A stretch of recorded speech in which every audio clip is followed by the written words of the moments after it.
Hello, dear students. I'm Premlata Shukla. Once again, I'm here with the same topic Physical Features of India, Part 2 for Class Ninth.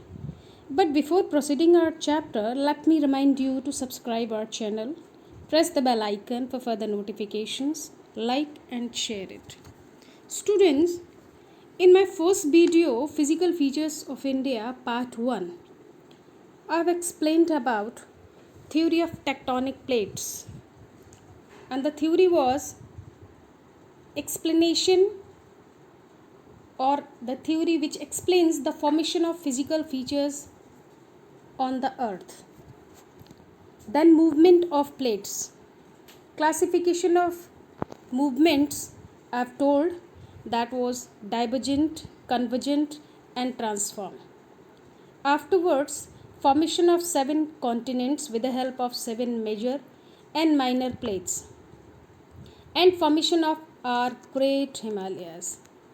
You will be able to watch this video very soon. It's on air. Now, today we will discuss about the physical features of India. Children, it's true that India has a great diversity in its relief features. In the north, there is a series of mountain chains with lofty peaks. Northern plains which drained by many rivers like Indus, Ganga, Brahmaputra. And in the south region, there is a peninsula plateau made up of igneous and metamorphic rocks. It is also bordered by coastal plains to its east and west. Now, so students, every relief feature of India, I'll explain you in detail. Now, move towards our contents. And our contents are major physical features of India, that are number 1, Himalayan mountains, number 2, northern plains, 3, peninsula plateau, 4, Indian desert, 5th, coastal plains, and the last one, the islands. Now the first, Himalayan mountains. Students, Himalayas, as we know that they are known as young and fold mountains. Why they are known as young? Just because they are of recent birth. That's why they are called young mountains. But they are created due to the internal movements in the earth as the result of cooling the molten magma. The crust at several places eroded and folds it. That's why it is known as fold mountains. Now, the mountains also represent the loftiest and one of the most rugged mountain barriers of the world. Now, let me explain more. Himalayas, as you know, that extension of its from west to east means its extension from Indus in the west to the Brahmaputra in the east. Length of the Himalaya is about 2400 km. It varies, means its width varies 400 km in Kashmir to the Arunachal Pradesh in the east, around 150 km. Now it is also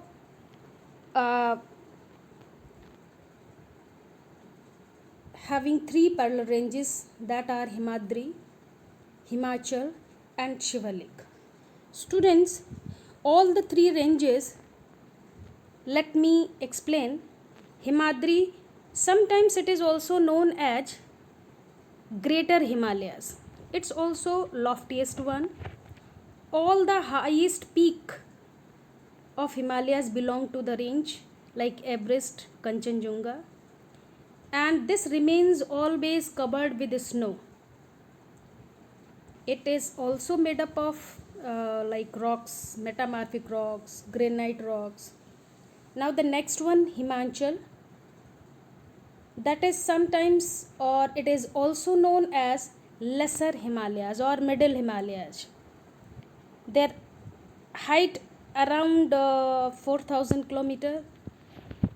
above the sea level, and its ranges are mainly composed of compressed and altered rocks. Many important stations like hill stations are there: Dharmshala, Shimla, Mussoorie, Nainital, Darjeeling. And apart of that, Pir Panjal, Dhauladhar are the most important ranges are there. Now the last one, Shivalik.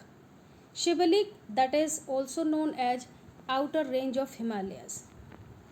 This average altitude of range 900 meter to 1100 meter above the sea level. This is also made up of mud, silt, and some soft rocks. And this can be say to a like earthquake and landslide prone area, or we can say this area maximum affected with landslides or earthquakes. Some narrow valleys are also found between these Shivaliks and Himachal. These are Dunes and Dehradun.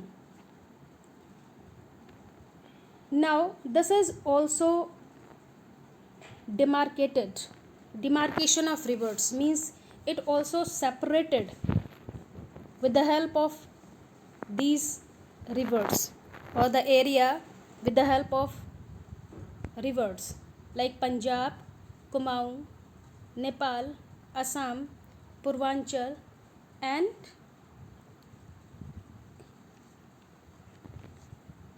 now let me tell you about how these are divided, or how these sections are divided. If we talk about like Punjab Himalayas, it includes or lying between the Indus River or Satluj River, which also covers the area or the part of Jammu and Kashmir and some parts of Himachal Pradesh. Kumaon Himalayas, that includes the rivers between Satluj and Kali.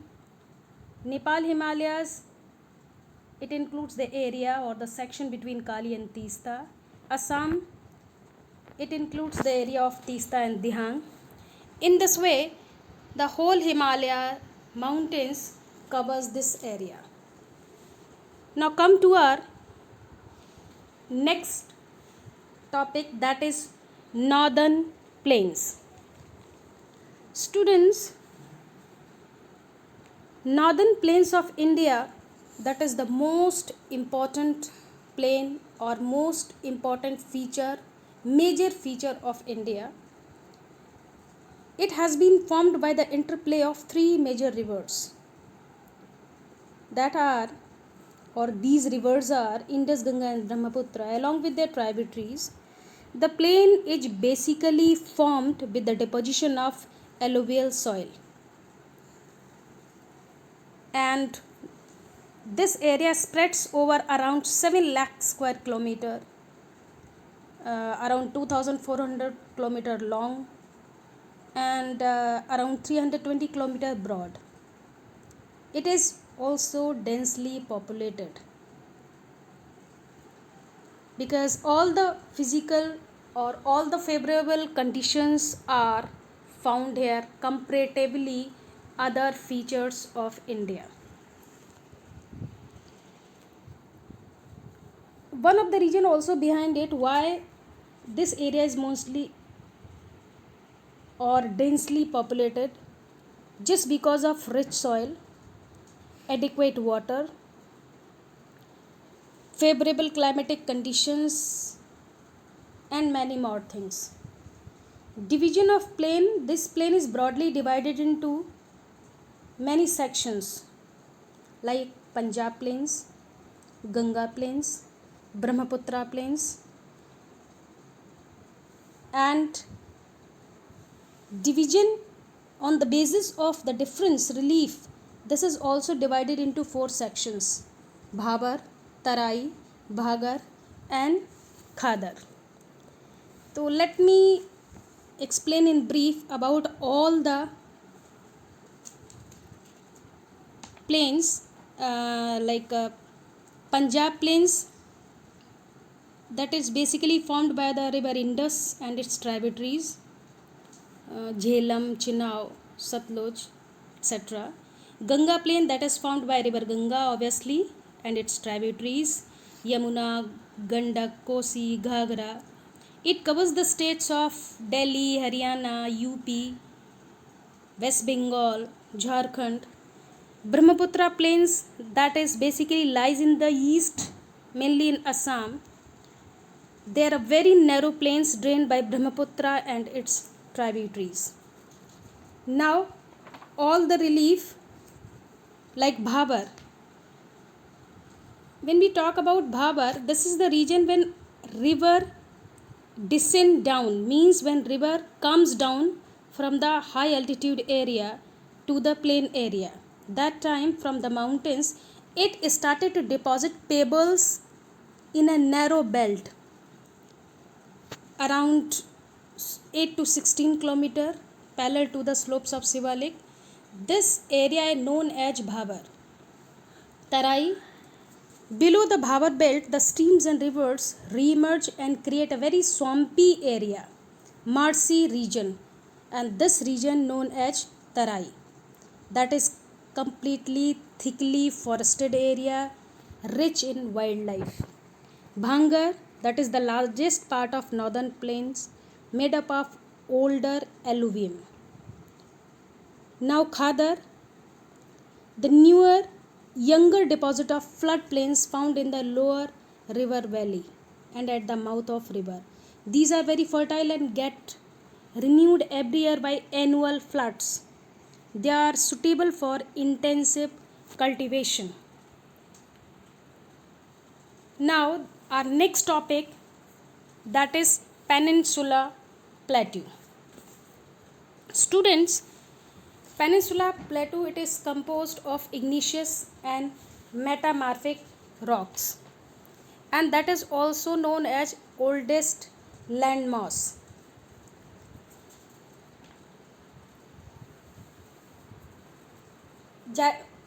It was formed due to the breaking and faulting of Gondwana land. That's why it is also known as oldest landmass. Basically, these plateaus are broad and shallow valleys and rounded hills. Now, the Peninsula Plateau, that also has two distinct parts, means it is also divided. Like the Malwa Plateau, that is sometimes or commonly or generally it is known as Central Highlands, then Deccan Plateau. The whole region is divided into four major parts: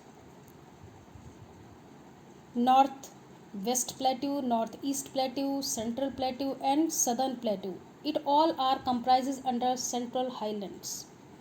If we talk about Northwest Plateau, that covers the area or the state of Gujarat, Rajasthan, MP, and the main rivers drain through this area. These are Son, Chambal, Betwa.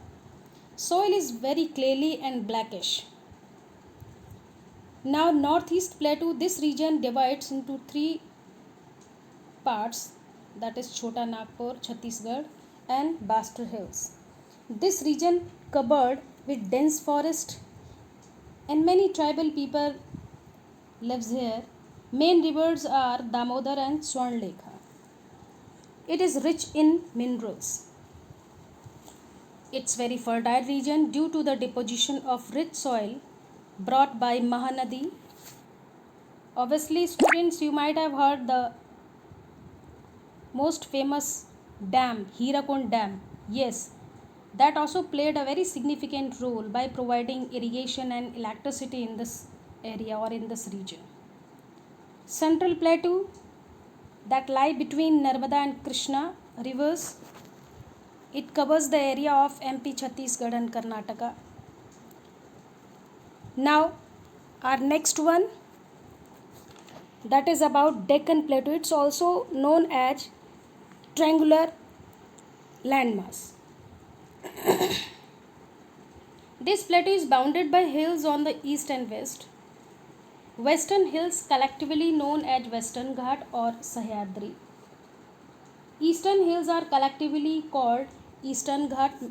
Many east flowing rivers like Krishna, Kaveri, Godavari, Mahanadi all are flow through this area. Among all, Godavari is the longest river and known as Ganga of South. Western Ghat are highly elevated from 900 to 1600 meter. Then Eastern Ghat having average height about 600 meter. Eastern stretch from Mahanadi Valley to Nilgiri, it is irregular and discontinued just because to dissected by the rivers draining into Bay of Bengal. Western Ghat increased from north to south. Many famous hill stations like Kodakaigun, Ooty with Jog Falls are found in this area or in this region. Now our next topic, that is Indian desert.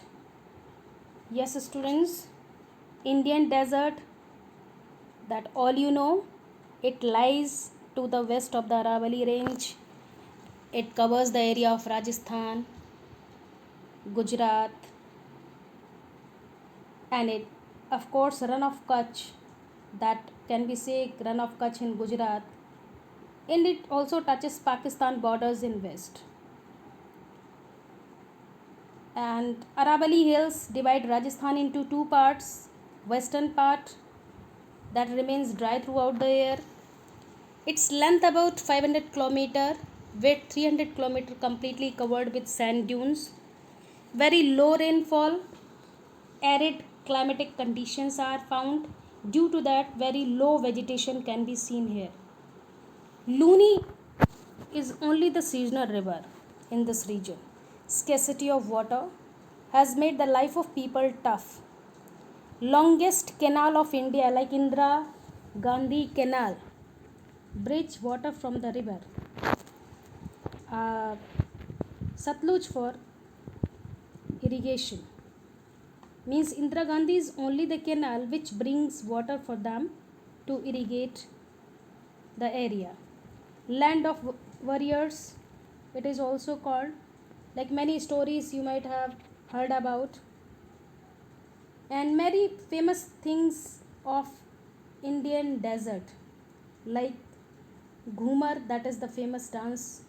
Pushkar fair is the famous fair of this state, and the most important wildlife sanctuary, that is Ranthambore near Savai Raja Madhopur. It's famous for tigers. Now our next Now students, our next topic, that is coastal plains of India. That comprises with two western coastal plains as well as eastern coastal plains. First of all, western coastal plains. This plain is located between the Western Ghat and the Arabian Sea coast. It is a narrow plain with an average width of about 64 kilometers. This plain basically consists of, or we can say it is divided into three parts. Number one, Gujarat coast, two, the Konkan coast, and the third one, that is Malabar coast. If we talk about Gujarat coast, that is spread from Gulf of Kutch in Gujarat to the Gulf of Khambat. The next, Konkan coast, this spread from Gulf of Khambat to Goa. And third, Malabar coast, it stretches from Goa to Cape Cameron. Now few ports are also found here, like Kandla, Mumbai, Cochin. These are the main ports of this region. No big delta is formed here because except Narmada and Tapi, no big river, no fast flowing river flowed through this region. Next, eastern coastal plain. This plain is located between the Eastern Ghats and the coast of Bay of Bengal. It is comparatively broader plain with average width of around 80 to 100 kilometers. This plain also divided into two parts or in two sections. and these are the Coromandel Coast and Northern Sarkars. The Coromandel Coast, actually this coast comprises with many states, and these states are Tamil Nadu, Andhra Pradesh, West Bengal, and many major rivers, fast flowing rivers, which drains from Bay of Bengal. These are Krishna, Kaveri, Godavari, Mahanadi are flow through this region. Next, Northern Sarkars, which covers the area of northern part of eastern coastal part. A part of that, I would like to add that Visakhapatnam. Yes, student, Visakhapatnam is an important seaport and it has a shipbuilding yard. Now, our last physiographic division, that is the islands of India, and in the same here it is also comprises with two islands, Lakshadweep and Andaman Nicobar Islands. In many lower classes you might have read about. So let's start with Lakshadweep. Lakshadweep, this is the island located in the Arabian Sea.